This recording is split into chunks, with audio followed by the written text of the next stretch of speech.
ओम गम गणपतये नमः। श्री मयुरेश्वराची कथा।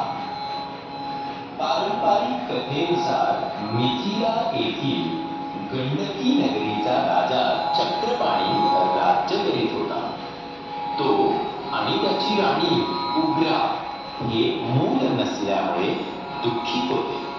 त्या दोघांनी सूर्याची उपासना केली आणि आशीर्वाद स्वरूप राणीला दिवस केले, परंतु त्या गर्भाचे तेज आणि प्रभा राणी सहन करू शकली नाही आणि तिने त्या गर्भाला समुद्रात सोडून दिले।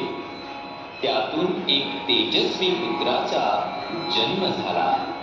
ब्राह्मणाच्या रूपात समुद्राने त्या मुलाला राजाच्या हवाली केले।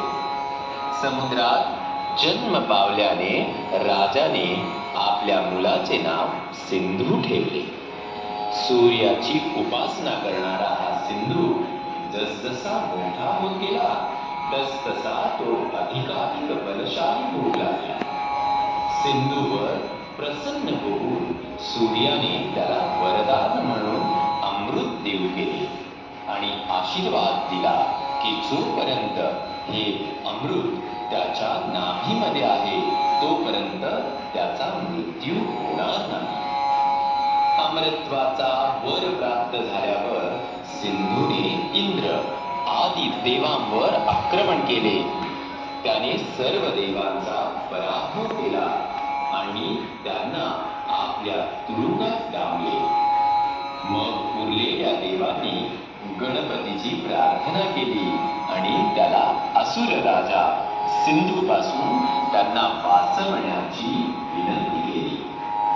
त्यांच्या प्रार्थनांनी प्रसन्न होऊन गणपतीने त्रेतायुगात पार्वतीचा पुत्र म्हणून जन्म घेऊन सिंधू राक्षसाला ठार मारले। यासाठी गणपती मोरावर आरूढ होऊन पृथ्वीवर अवतीर्ण झाला आणि याच ठिकाणी सिंधूचे मुंडके पडले। गणानां गणपती